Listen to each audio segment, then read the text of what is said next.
Have you ever blown a rod before? Greetings and salutations, and welcome to Hack or Slash. If you're joining us again, welcome back. You want to back up and try that again? If this is your first time listening, welcome to the party. We are a horror movie review podcast dedicated to telling you whether a movie is a hack, total joke, a waste of time, or a slash. Totally killer, pun intended. We believe horror is for everyone, and as such, we're rating these movies with the perspective we've gained from our varying walks of life and the flavors of fear we fancy most. My name is Chris, I'm your friendly neighborhood slasher enthusiast, and this week I'm joined by the Superfly Space Guy Mac. If you want magic, bend over, I'll pull a rabbit out of your ass. And the classic horror connoisseur, Sean. You want my heat-seeking moisture missile, don't you? We're feeling lucky this week as we revisit a franchise surrounding a man in search of his gold. Before we find the other end of that rainbow, though, we have some follow-up. Let's follow up on some stuff. Yeah, we have some new patrons to welcome to the family. I just want to say, Jayne and Daniel, hello. We look forward to seeing you on the other side of the rainbow. Bring your pots of gold, though, because we would enjoy that. Just saying. Absolutely. And don't terrorize any leprechauns looking for shitty marshmallow cereal. And that's our follow-up. Well, this week's film takes us on a journey illuminated by the neon lights of Las Vegas. While Lady Luck reigns supreme, a mischievous creature arrives on scene, turning every roll of the dice and flip of the card into a gamble with fate itself. Amidst this chaos, a young man becomes unwittingly entangled in a deadly game, racing against time to undo a curse that's come with a cost. The director sought to infuse the series with more comedy and was ultimately proven right. His vision led the entry to become the highest-selling direct-to-video film of its year. And while this film was intended as the final act of a trilogy, its success in video sales breathed new life into the franchise, and ultimately led to 5 more entries in an upcoming reboot. This week, we're talking about Leprechaun 3. Who's seen this one before? I've actually never seen this one before. In fact, I feel like I've only seen 2 of the films in this franchise prior to this, in the first one being the first one with Jennifer Aniston, and then Back to the Hood, because that one was always on TV for some reason. Hell yeah. Listen, if you've seen anything from the Leprechaun franchise, it's when Leprechaun visits the hood. As me being from the hood, I also saw that very frequently. I've seen so many movies in this franchise, but I've never seen them in order.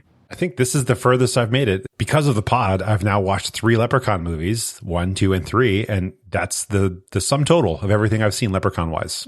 Perhaps 3 too many? Time will tell. Yeah. Despite having seen so many different movies in this franchise, I don't believe I've ever actually seen this one before. At least I knew it was taking place in Las Vegas. I gathered that much. But there was nothing that stood out from a particular memory of this movie for me. But I can at least admit that I expected it to have more energy and more presence than when Jason took Manhattan. I figured if they're fucking going hard and this leprechaun is taking Vegas, this motherfucker's taking Vegas. And he's going to be at some slot machines, he's going to be at some fucking tables, and we're going to have a party. One could hope. But, it's Leprechaun we're talking about here. It's a silly premise as it is, right? You have to be expecting some level of absurdity, of maybe campiness. It's what you would expect from, I don't know, like a B movie or some kind of thing like that. I didn't even look at the trailer, honestly, going into this. So I think when I look back to Leprechaun 2, I was thinking it's going to be worse than that. And I don't think I rated that very high. So I just imagined there would be a lot of camp, silly, like ridiculous characters, really cheesy kills, and lots of one-liners, puns, limericks, whatever. Silly is such a good way to describe any expectations, because the biggest thing I felt during this movie was how silly it was. This movie is absolutely bananas, and Warwick Davis shines so much.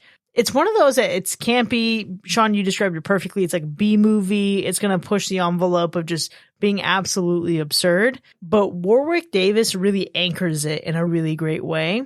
I hoped, and the expectation was that he was going to have more presence than Jason. Yeah, absolutely. Take notes, man. If you say Jason takes Manhattan, he needs to be doing what this leprechaun did, because this man was stealing the scene anywhere he went.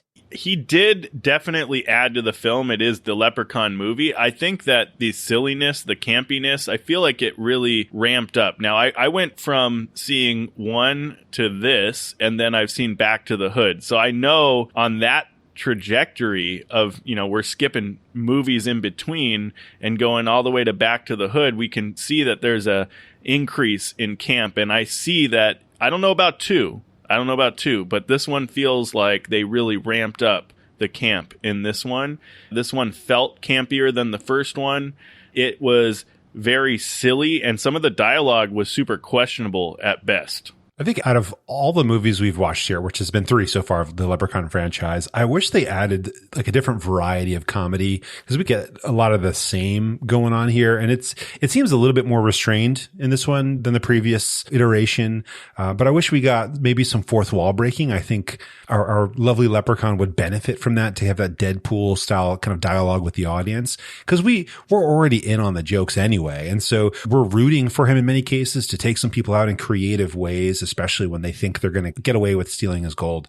So I wish they would add some of that in. Maybe have some characters just being incredibly serious. I'm thinking like Nobody Makes Me Bleed My Own Blood kind of situation from Dodgeball. That would also be a great addition. But yeah, I think while you're watching this, it's silly. Anyway, that's silly. And it's campy. And yeah, I mean, you expect it.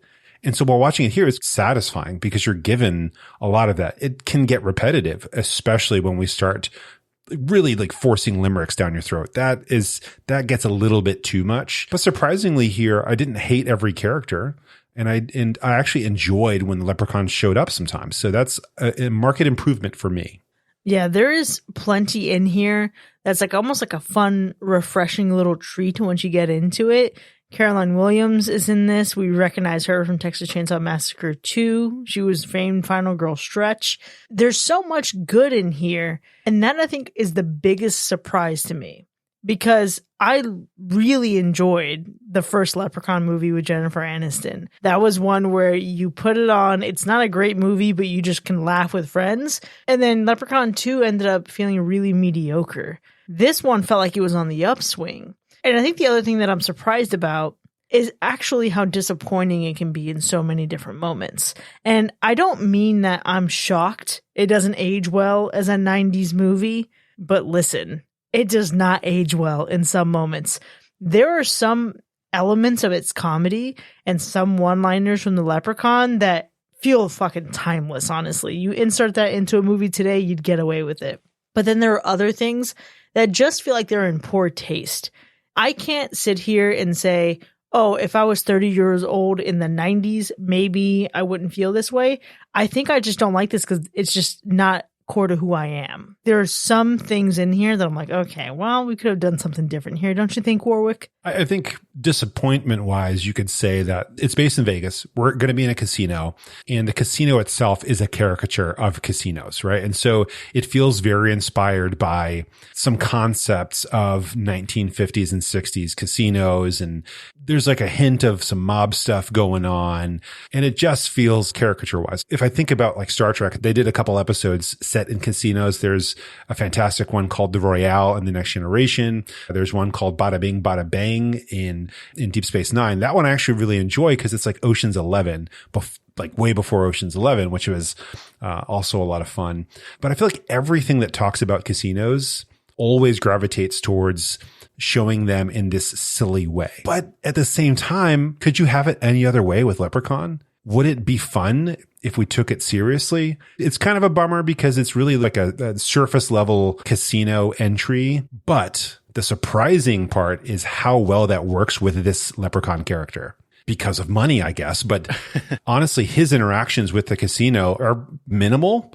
And the other characters work really well because it's Leprechaun. Everyone's greedy. They just want money. Yeah. They could have gone harder into that direction how they wanted to, but I think it was just a match made in heaven. Leprechaun in LA, meh, but Leprechaun in Vegas actually really worked. And we could have done way more than that if they truly wanted to. Yeah, they could have leaned into it heavier for sure. They could have kept it going. It's like the perfect place, I feel like, to your point. I think one of the things that I was most surprised about was the fact that I feel like I had a good time suffering through this film. That's the best way to put it. It's definitely a B movie experience. So if you're into that, this should be okay. It should be up your alley in some ways. And maybe I think to your point where Chris, some of the disappointments for me, it's the characters. And I do think some of the dialogue to what you're hinting at, but also just some of the regular dialogue was disappointing too. That stuff fell flat for me. It just didn't work. Man, when I think about what this movie tries to do with its comedy, obviously as a B horror movie, it's not going to be out here to scare you. I think it does have these moments of really gruesome violence. It's campy, it's fun, it's so gross you don't really want to look at it in some moments. But then it does something where it wields a very sobering reality in a sobering moment. And it hits at something so insidious and nefarious that ends up being what's scary about this movie. It's interesting because it's not something that I actually sit here and think, oh yeah, this is a scary thing. But it takes a very real thing that happens. That still happens. And then it doesn't mishandle it. I think this movie, for as many times as we've seen something similar in horror movies, most movies just totally shit the bed. And I think this tries to handle it elegantly. And my issue with this movie is not with that, but it's just a very interesting choice to make for a schlocky B-horror Leprechaun movie. I'm not mad at it. I do think it adds a little bit of credibility to the movie, but holy shit. You came for a limerick spewing leprechaun, and then you got slapped by the patriarchy and oppression. That is definitely true. That was an unexpected moment. When you get closer to it, you realize, it feels gross. It feels dirty. Please don't make this happen on screen. And they treat it, I think, like you said, in a way that is commendable considering the rest of the film. Like they could have gone down a really dirty path and they didn't. So good on them. Like you said, it's not scary. I don't think it's meant to be scary. It's in the genre, but it's not meant to scare you necessarily. I mean, unless you're a kid. Yeah. If you're a kid watching these, first of all, come on, parents, let's do a little bit better monitoring because it's probably not good for kids to watch this kind of stuff. I watched this as a kid. Oh, come on now. Yeah, no, fuck that. Come on. But if you're 7 and you're watching this, yeah, there's some kids who might get a bit scared. Yeah. All of us, we probably would have been fine, but... My first movie was fucking Children of the Corn. Yeah, no. What? I get it. I was watching Leprechaun in the Hood when fucking younger than this. That's why we're here, you know? We turned out just fine. A-okay.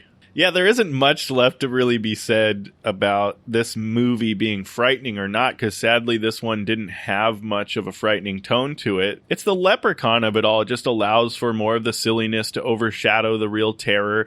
Yeah, the Leprechaun definitely looks a little bit gritty and gruesome and nasty looking, but outside of that, it's not really out here trying to scare you. I think I even saw at somewhere online that it was listed as a horror comedy. I don't know if that's what it was intended to be when it released, but that's where it fell into now. So yeah, it definitely intended to be a horror comedy, and that's exactly why this movie was so successful.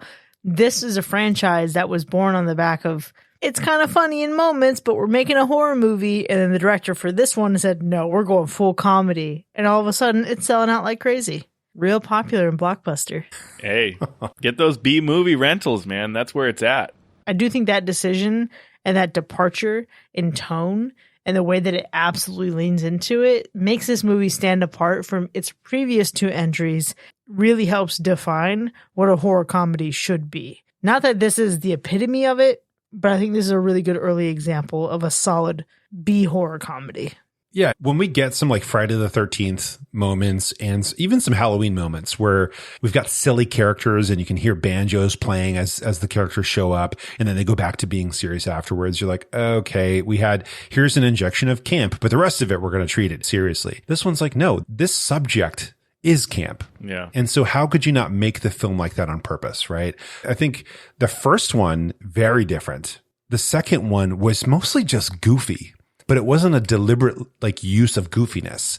We're just making goofy stuff, but we're not really wielding it to its full power. And when we finally get here, it was no. We know exactly what we're doing and we're going to lean as hard into that as we can right now. And so, yeah, it's different from the stuff before it. I don't think I could compare it to other horror movies. I don't really know what you would compare it to. And so I think that is definitely in its favor here. Yeah, I don't know that these are interesting takes because in my opinion, I feel like I could see it separating itself. I haven't seen the second one. I can see it separating itself from the first one 100%. So if we're giving it credit there, that's cool. But I still think when you peel back the layers of the Irish folklore stuff and you take the Leprechaun of it all away, The formula is very familiar that you see in tons of horror films, whether it's a slasher or a supernatural type thing. I think the overall way that the story unfolds is very similar to anything we would see from that era. It is, but who else was doing it with Irish folklore?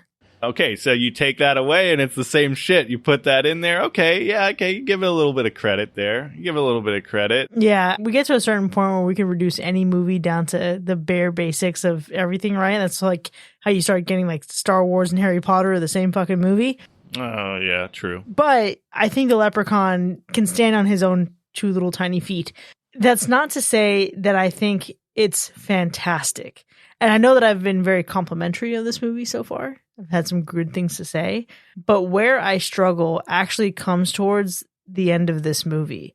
Because it's almost as if there's an element of the plot that's introduced very early on. And you think, okay, that could be fun. But I feel like it kind of shit the bed on its execution.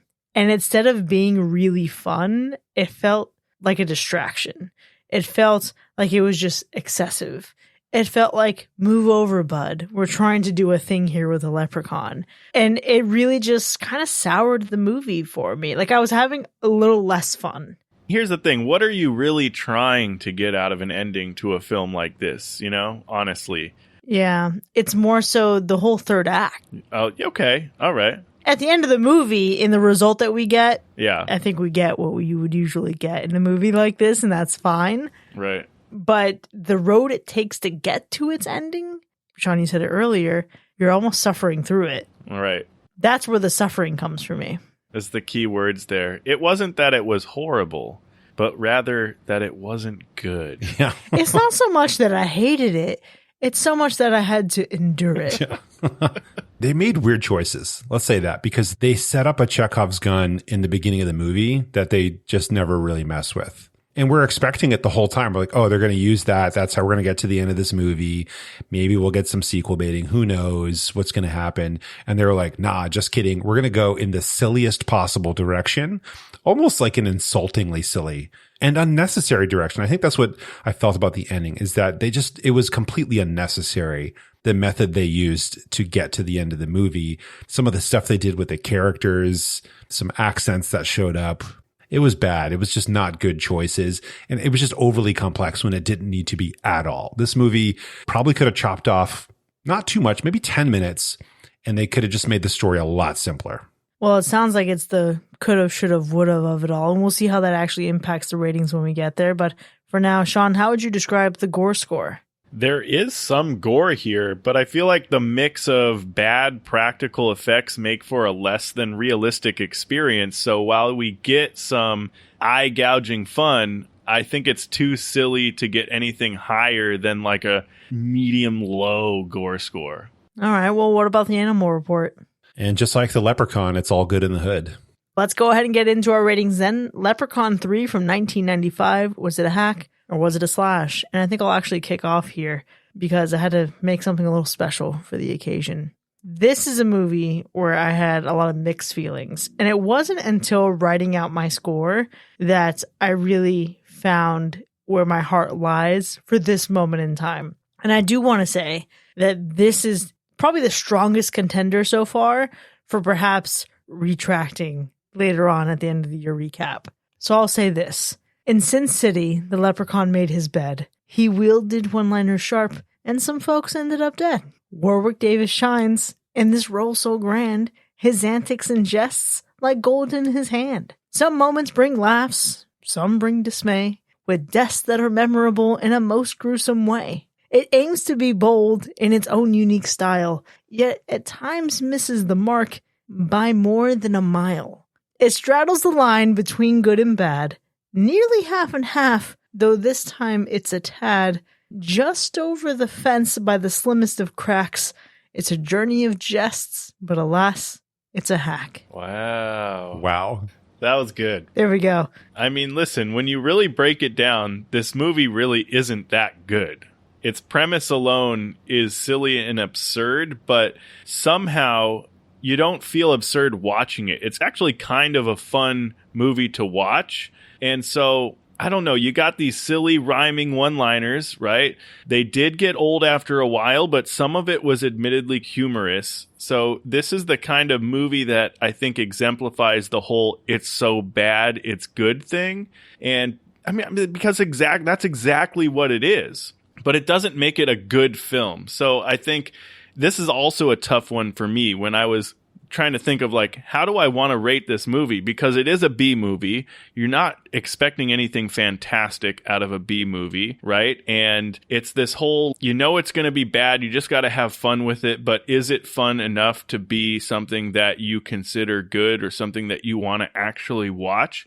And I think you can look at the original 3 Evil Dead films, for example, and say that those are super campy, but I think they're good horror films and they hold up more than I feel like something like this does, in the sense of like, when I want to watch something campy and fun, I'll gravitate to something like that before I gravitate to a movie like this, even though I could still have fun watching this movie.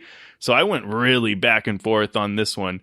If you're in the mood for a silly good time with a horror film, maybe you want to get in the spooky spirit for St. Paddy's Day, then this might do it for you.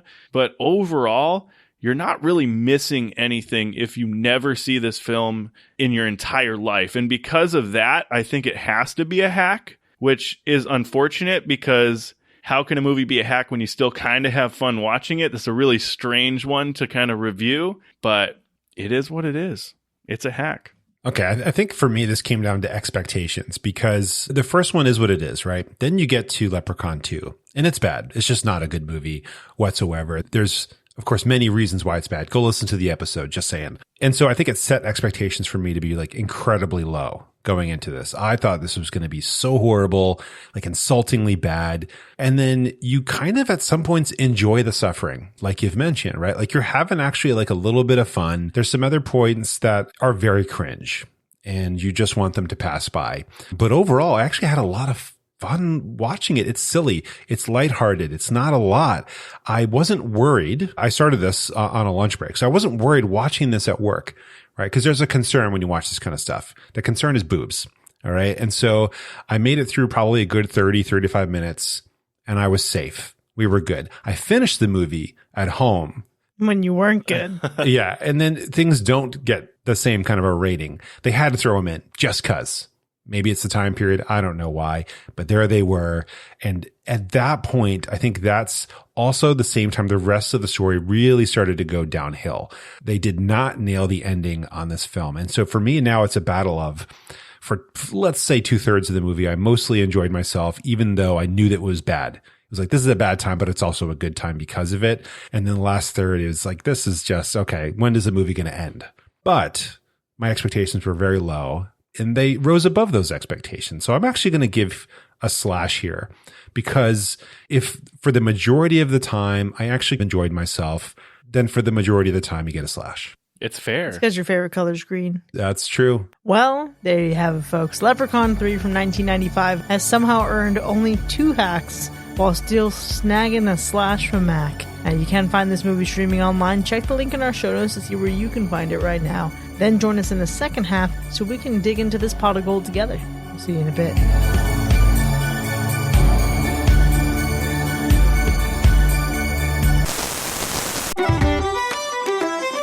Introducing the daring adventure of a lifetime. Lucky Leprechaun's collectible gold shillings. This isn't just an investment, it's a leap into the heart of mystical folklore. With each shilling crafted from gold so enchanted, it whispers tales of ancient magic. Mined from the very ends of rainbows, these coins are not merely collectibles, they're relics of a world where fortune is as potent as the spells that bind it. But beware, for with great treasure comes great peril.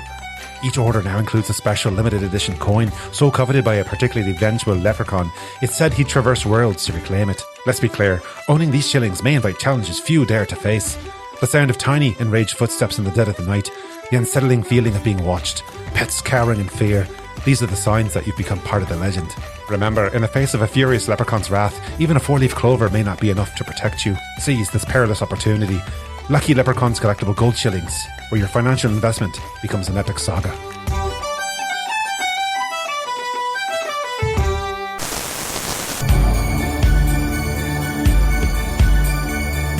Welcome back, folks. You are now entering the spoiler zone for Leprechaun 3, which has earned 2 hacks and 1 slash.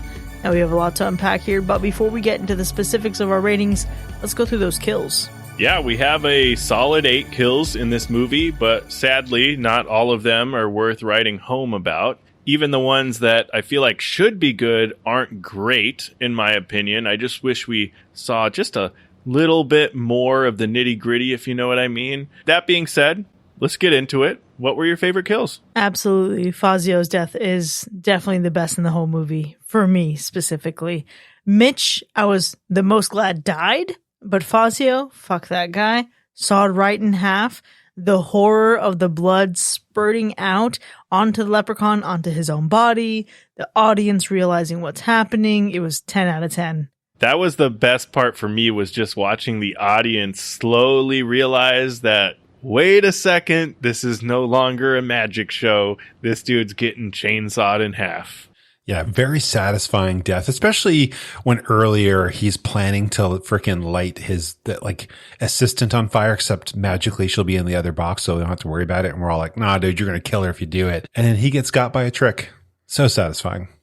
I would like to point out how disappointed I was that the chainsaw was so tiny, because that is the same exact size of chainsaw that got stuck on a very narrow little portion of a tree in my backyard. It's a handsaw, underwhelming. That shit ain't going through bone. Maybe you just need sharper chain.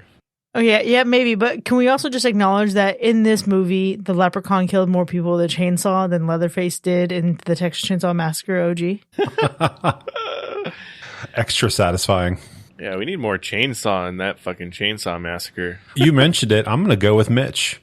I could swear that the leprechaun was going to be pretending to be a woman at some point in this movie. I was like, it's going to happen. He throws his voice sometimes like that. And then, of course, when Mitch thinks he is going to get one over on his employee because he used a wish, I was like, oh, what if it's a leprechaun in disguise? That would be the best, right? But it wasn't.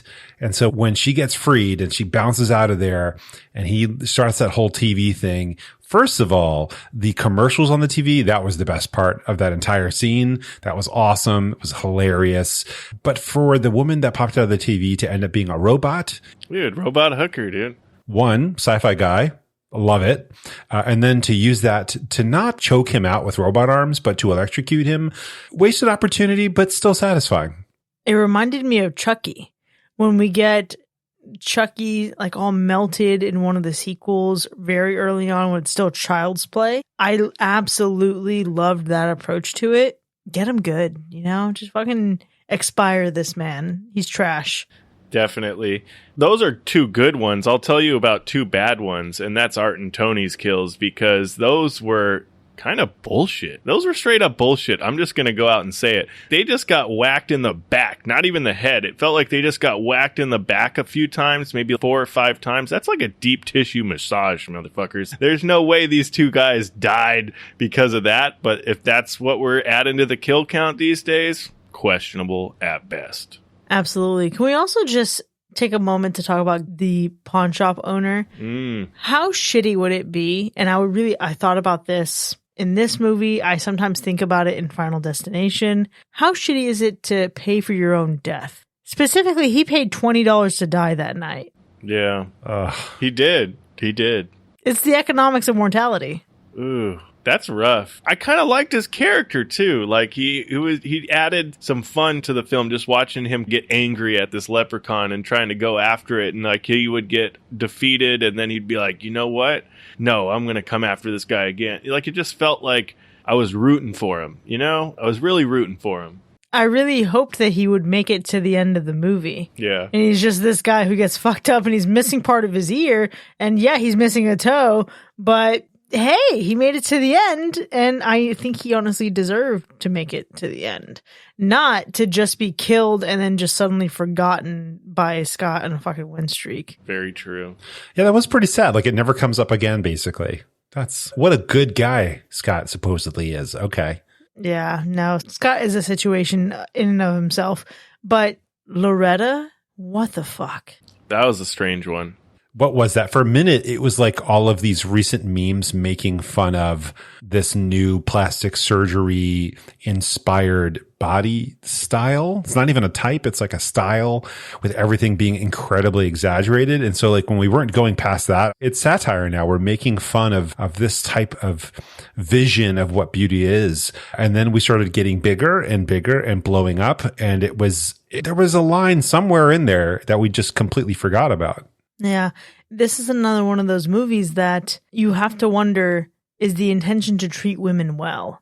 And I think Loretta's death, as dramatic as it is, as absolutely insane as it is, and as absolutely gross as it is, I almost think it does her a disservice, because I think she's a character who you feel for, because fucking Fazio is the one really holding this image and like getting all these snide remarks against her. And she is a beautiful woman who is aging gracefully, and she is made to feel as though she's not enough, as though she needs to be more stacked, like she's in her 20s. She needs her to feel like her body's a little bit tighter. As the body dysmorphia and then the beauty standards and the body standards, it's just a little sour. And I think that's where I'm talking about, where while Mitch the bitch and his whole plea for fucking oppressive and just like absolute predatory nature, while I think that was handled in a way that had a level of reverence for what they were trying to do, I don't know that Loretta's death did. Yeah. It just ended up being a big fucking bummer. It was kind of a bummer. I get it. It's 95 or whatever. It's a B movie. It's campy, but the effects just didn't do it for me there. You know what I mean? Even the effects of it, I feel like at least if that's the way you're going out, at least give her the good effects, or at least try a little bit harder. It just looked like claymation almost.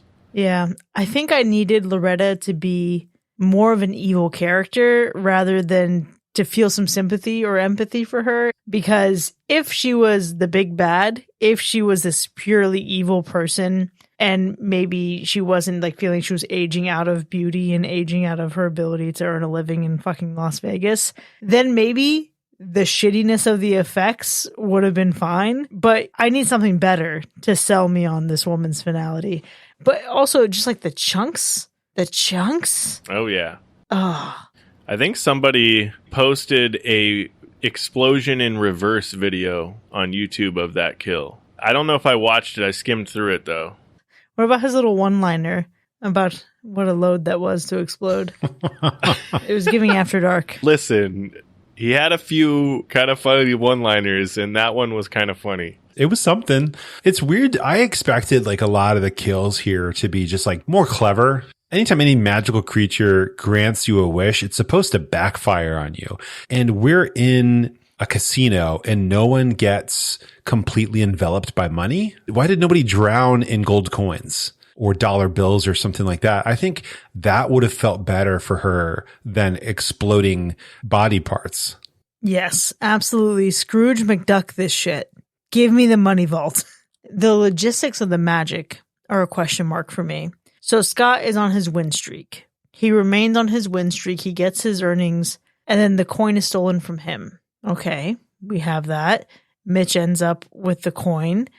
He wishes for Tammy. The second Mitch is no longer in possession of the coin, Tammy wakes up. She's snapped out of this stupor. But then when Loretta loses the coin, she still retains her body. I was waiting when we had this moment where she no longer has the coin and she's just staring at herself in the mirror. I was waiting for the slow reveal that she was aging back into her former body. That, I think, would have been a cooler thing. Beauty is fleeting, right? But instead, it seemed like she would have been okay had she just not exploded. Right. And if he was going to go with something more clever to show her, you know, that you be careful what you wish for, she should have just kept aging. Mm-hmm. He could have snapped his fingers and she would have gone back to her older self, which is basically her with a wig on, and then just keep it going. Yeah. Make her age and age until she's a skeleton. Or Benjamin Button her. Oh, she wants to be younger? Fucking send her down to being a fucking child. And then all of a sudden down to an embryo. Now we're crossing the line of just being the Wishmaster. Yeah, that's true. Because that's the Wishmaster's thing. Twisting your wishes and your words into something that's more exaggerated. You know what I mean?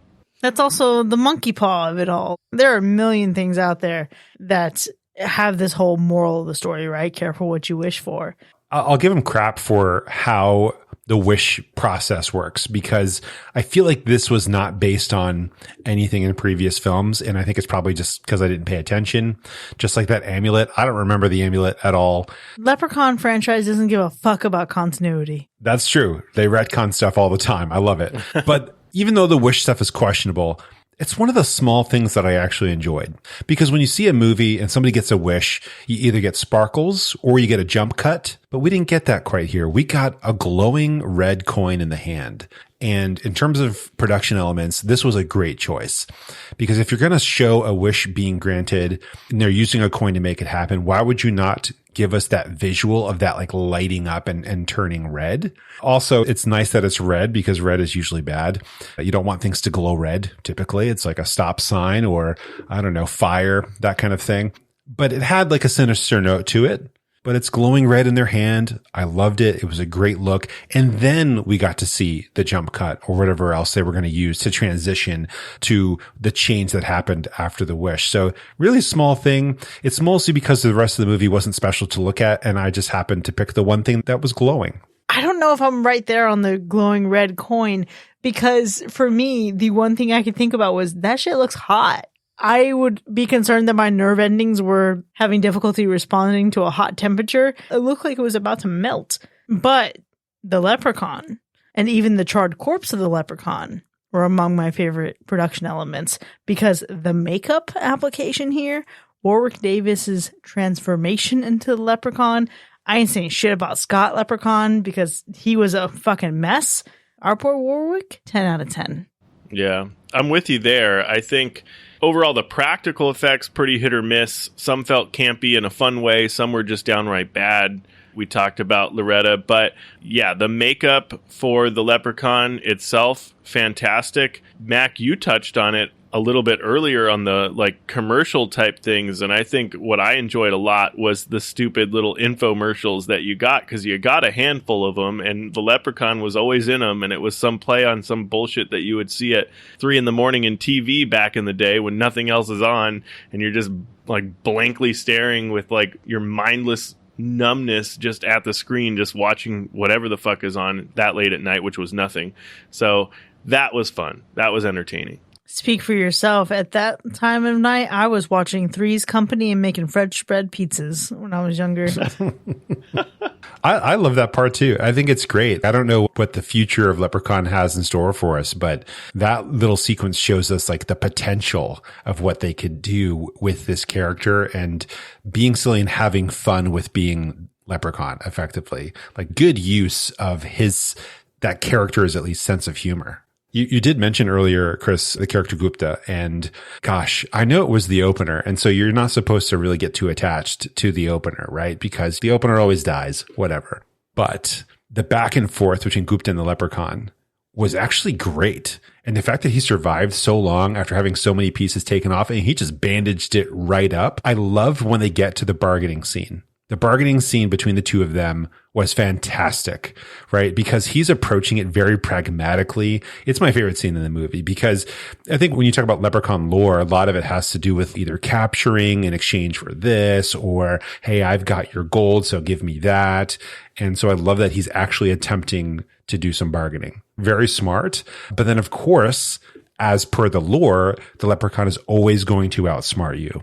And the whole fishing thing was hilarious and silly, but like that back and forth to me is what really Leprechaun is all about. Yeah, I don't know a ton about Leprechaun lore. I do remember being surprised about their shoe fascination from the first film because all of a sudden the Leprechaun was being distracted by shoes. So when he takes off Gupta's shoe to bite off his toe, I was pleasantly reminded of that little fun fact. However, Mac, that is completely my favorite scene because, and I'll tell you why, the only added detail I have here. Before you could Google what the fuck a leprechaun was, you had to rely on having a random Legends and Folklore CD in your junk drawer. How fucking convenient was that? Right? Was that a CD or a Laserdisc? Ooh. Because it sure looked like a Laserdisc to me. You're old enough to know the difference. The difference, I don't know. I don't think I actually used Laserdiscs back in the day, but I believe like the case. I know you take the case off. What was it then? It was giving CD. It was giving the same kind of CD that those AOL trials came in. Yeah. Right. Yeah. But again, a very convenient CD to have. Oh, man. Either way, you either have encyclopedias or you have Legends and Folklore discs for your computer. First of all, did you not have Britannica on CD? I did not. I have a fucking whole collection of actual encyclopedias in my storage room.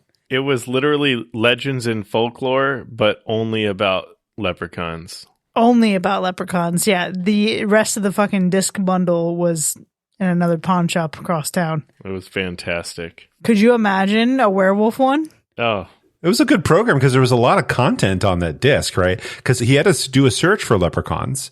But there was other options. So I wonder how much they were able to really, even there was audio. These files must be pretty large, probably low quality audio, but impressive. It was wild. Listen, I think this movie has a lot of really fun things to it. So there's a lot of different scenes that I think are really funny, right? Like I think there's this whole scene with the mafia dudes, like the Goodfellas, if you will, that are trying to shake down Mitch, right? And the threats just felt ridiculous. They felt silly. The muscle dude was just dumb. He was just, I don't know. It was a subtleness there that I feel like added some great value to the comedy factor that wasn't too bad. It actually made you laugh a little bit. There's that whole back and forth with the leprechaun and the fake Elvis, which was hilarious. I think that was a good scene. But let me tell you, that scene, I don't know why this got me so good, but the scene with Fazio and Loretta, they're going back and forth. And there's this moment where Fazio is basically, it's the whole magician telling someone they're crazy because they saw something move on its own. That was too good. For me, I don't know why. I don't know if it hit you the same, but for me, I was like, man, how clever was that? Someone had to put thought into that. You don't just fall into something like that. And I just loved it. Yeah, that was a fun choice. They did some clever stuff with literally both of those characters you've mentioned. One, the big muscle guy, and two, the great Fazio. Both of them were slyly gay, and there was some references that Loretta made back and forth between her and him. And then the whole like jock strap thing with the muscle guy, I was like, somebody was showing off something here, and I like squeezing that kind of stuff into the writing because I feel like back then you were either the butt of a joke or they just took things too far. And here they were like, let's keep it a little bit subtle, but we want people to pick up on it if they pick up on it. It wasn't subtle though. Any of those fucking one-liners in this movie. Sean, you used the disgusting line to open the show, which honestly, when you say it, it hits different. It's fine. I get it. But let's just go back to, you want my heat-seeking moisture missile, don't you? What the fuck, Mitch? You are literally a piece of shit. I fucking hate your ass. Who says that? Oh my gosh. And we'll get into the Mitch scene and his interaction with Tammy. But these one-liners, this dialogue is unhinged and also kind of great, but also fucking unhinged. Yeah. It was, I feel like it wasn't just Mitch. There was some just wild one-liners in general. Maybe it was just Mitch, to be honest with you. Because, a lot of his dialogue was some of the dialogue where I was like, don't really need it. But I think the heat-seeking moisture missile of it all was just so over the top and so random. And I feel like if anyone says that, what the fuck, that it just was too good to pass up, Yeah. For me, it was also, have you ever blown a rod before? Yeah, there is that. Now, that was quite a load to have to explode, which again, I mentioned earlier. But it's really, even the bullshit dialogue from some of those filler moments, I've got hemorrhoids tougher than you. What a 90s thing to say. I can't remember the last time I heard about someone's hemorrhoids. Yeah, no one wants to hear about your hemorrhoids or how tough they are. To be honest with you, that just makes you look bad. I'm sorry. Yeah, exactly. That's why it's a very 90s thing to say. Yeah. The one-liners I can handle, even though they're pretty gross. The limericks, I think, are what started to wear out over time. It was just like, all right, we're going too far across this line. And then it wasn't even just the leprechaun at the end who was doing it. And that's the part where it's like, this is bad. This is real bad one. Yes. 100%. Some of the limericks, great. Some of them, reaching. Because then it was an oversaturation. And Scotty, listen, it's an interesting thing to treat leprechaunism in the same vein that you would treat lycanthropy. And that a bite transmits it, and so all of a sudden he's got like werewolf properties and he's a vampire. Yeah, what the fuck? It's a little out there, my dude. It's a little out there. Scotty was a fucking dweeb in the beginning with the way his jaw was hanging down, but okay, I get it. He's supposed to be a good guy. I'm not that mad at it. But when he goes quarter leprechaun and then half leprechaun and then full leprechaun, he became more and more unbearable. So he's not as charming as Warwick Davis is as a leprechaun. The limerick was terrible, honestly. He didn't have a single line that hit for me. And it was like the weird wispy hairs on his face. It's just, how does the one leprechaun look so good as a leprechaun? And then this fucking guy is looking like Stephen King's character in Creepshow. He just looked like almost, for a second there, he just looked like he was turning into some kind of rat. Or you know, the Grinch. Or the Grinch. Oh, yeah. Yeah. Something along those lines. Yeah, Warwick Davis, I mean, that iconic look and then his energy that he brings to it and all of that, I think you can tell he had a good time with that character. I feel like, yes, the one-liner rhyming bits were definitely, you know, they're after me Lucky Charms bullshit. It got old after a little while, the more that it progressed.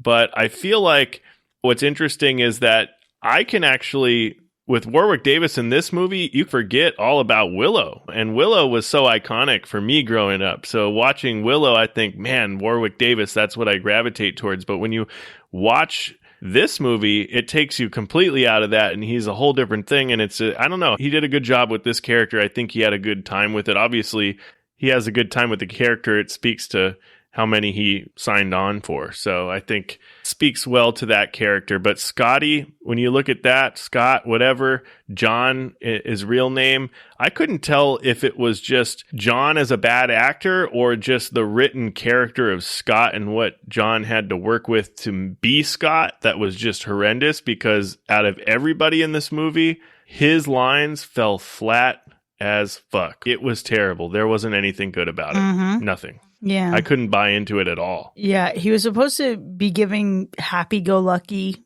really naive, really gullible in some moments. I see that a little bit. It did shine through. But it didn't necessarily make him super likable. Honestly, he was just a good static character for the rest of the world around him to happen to, which I can respect and appreciate to a certain degree. I think that parallel against Tammy, fantastic. Tammy, for me, was the heart and soul of the movie. Yeah, Tammy was good. Don't have a problem. But then again, the dialogue between Tammy and Scott, it just was one-sided to me. Like, it just felt off. It didn't feel like it flowed right. Like, I just couldn't invest into it. So that's when I talked about it earlier, like the characters and the dialogue. It wasn't always just the raunchiness or the shitty one-liners from Mitch or whatever. It was actually just the character development or whatever they had to give you a performance that just didn't work. Yeah, I also could have done without their fucking romantic happily ever after. Yeah.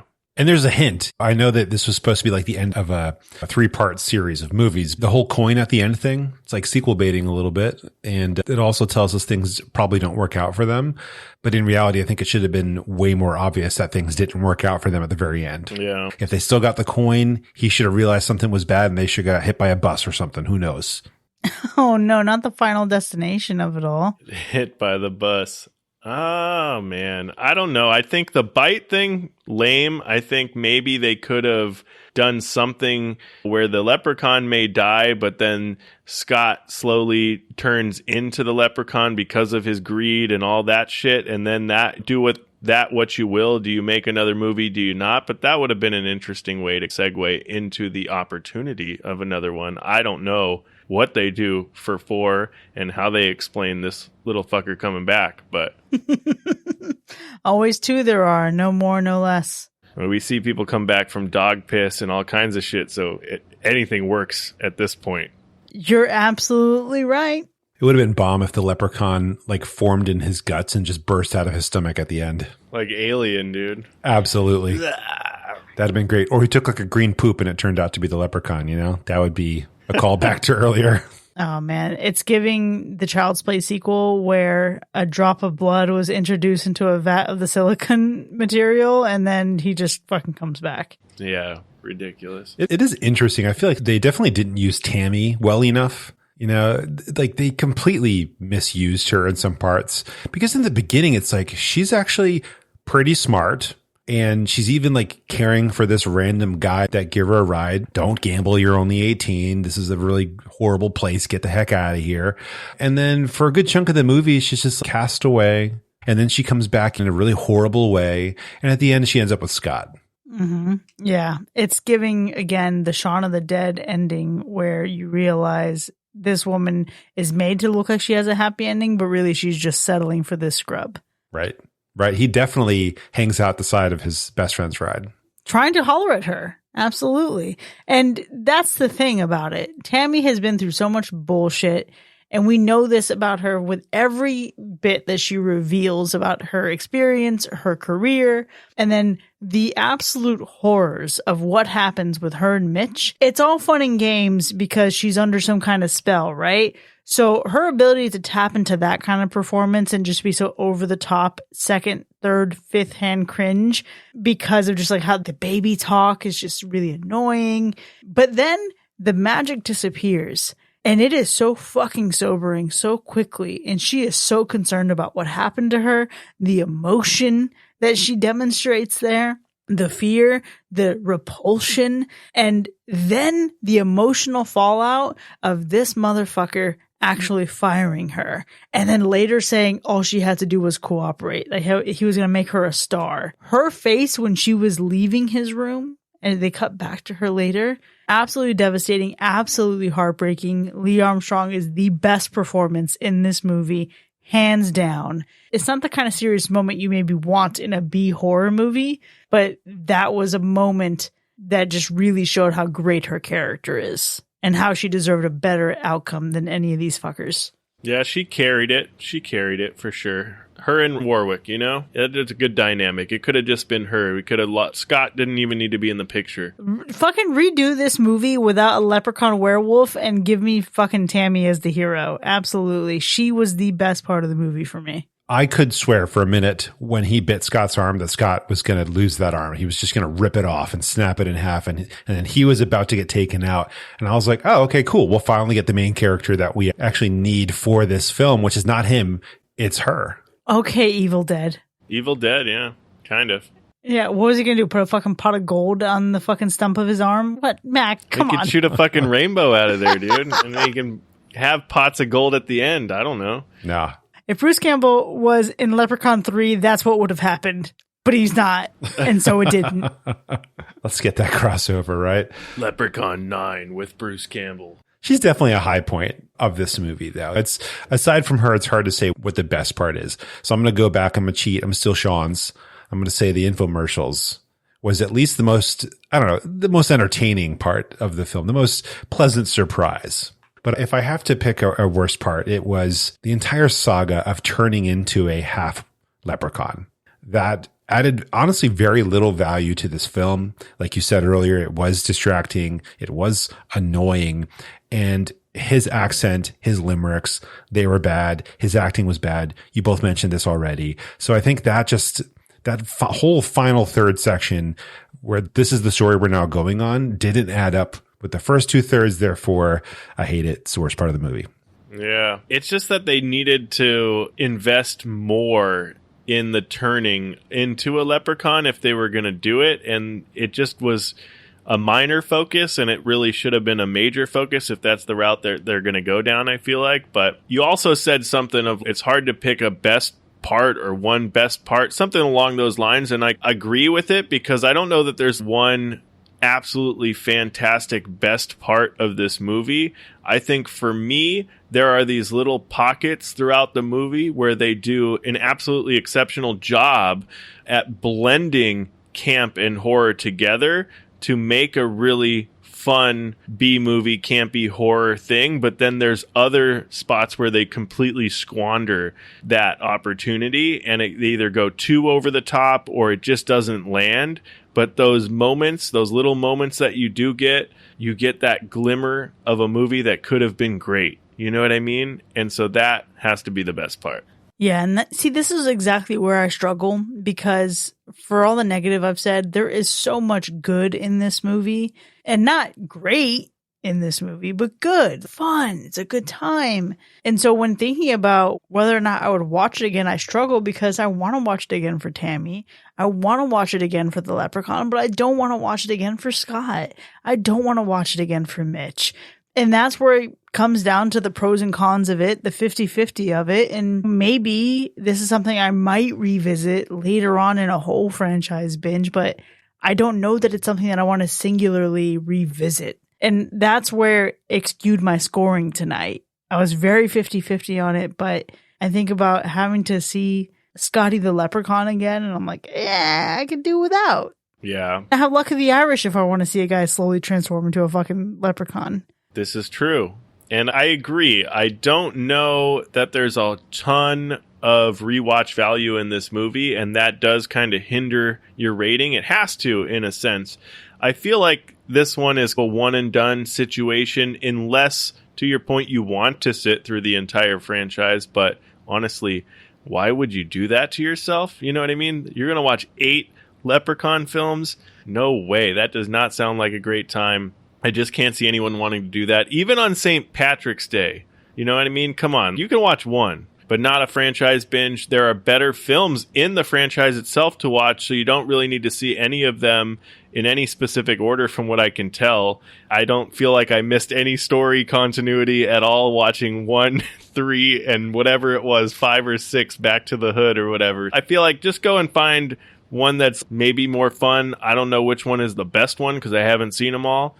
But listen, sorry to anyone out there if this is your favorite horror movie or your favorite horror franchise, but if it is, then you definitely need help. And there are much better films to watch. So no, it's not a rewatchable movie. I'm sorry. It's a one and done. Well, goodness. I gave it a slash, and I'm going to agree with both of you that, like, while I had a good enough time for most of it to slash it, it's not something I would seek out. It's not something where I'm like, oh, I can't wait to watch this again, or it makes me so good. It makes me feel so good that I want to watch it again. Nah. It's not like that. It's that, hey, I expected this to be a horrible pile of steaming crap, and it wasn't, and it made me laugh a couple times. Okay, it's good enough to watch. All right. But do it again. Now you're pushing it. I think it says a lot that even with 2 hacks and 1 slash, none of us want to revisit this shit. Well, we've certainly had a robust discussion here, but the conversation on this movie doesn't end here by any means. We want to know what you think. Would you steal a shilling and make a wish? And if so, what would you wish for? Let us know. You can join in on the conversation by hanging out with us for free in our Discord. Click the link in our show notes to sign up.